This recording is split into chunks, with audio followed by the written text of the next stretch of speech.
Saint Benoît va revenir maintenant sur des questions de discipline et de régulation.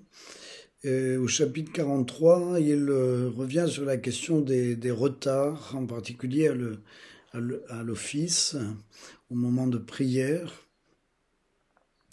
Et il demande, comme il le faisait pour le chapitre 5 sur l'obéissance, que dès que la cloche sonne, on laisse tout ce qu'on a dans les mains et on accourt pour l'office divin, de manière à ce qu'il n'y ait aucun retard et que cette course vers le service de Dieu, en quelque sorte, soit prioritaire.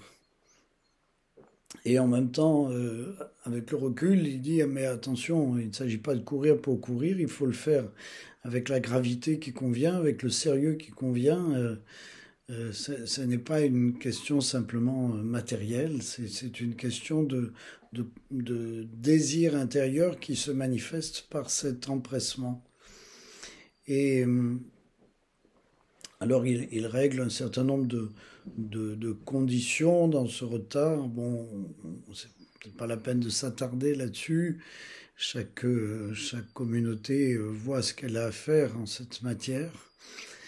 Euh, et ce sur quoi on peut s'arrêter, c'est la dernière partie, c'est-à-dire que euh, c'est important que un membre de la communauté ait à cœur d'arriver de toute façon à l'office, même s'il a du retard, pour ne pas tout perdre, et aussi pour faire de cette arrivée en retard un exercice de dépossession de soi, car il va reconnaître devant les autres qu'il est effectivement en retard et qu'il participe donc à la prière commune d'une manière spéciale, puisque ce retard indique que s'il n'y a pas de raison objective pour cela, mais si c'est simplement de la négligence, que son désir n'était pas suffisamment actif.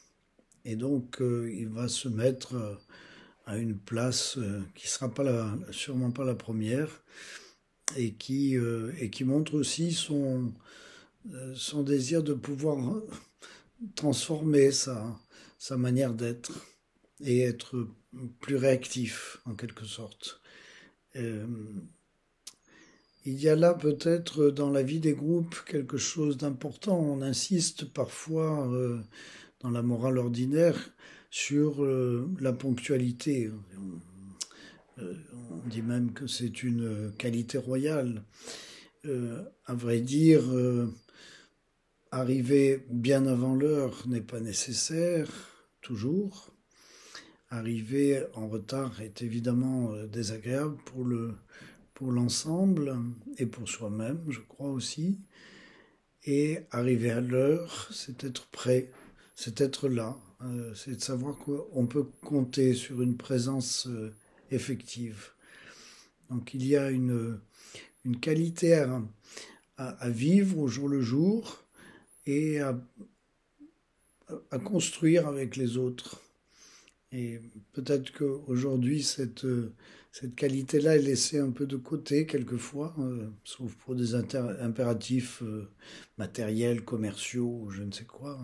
Ce qui n'est pas suffisant. C'est aussi une qualité de profondeur et une qualité spirituelle. Ne manquons pas de nous interroger sur cette dimension.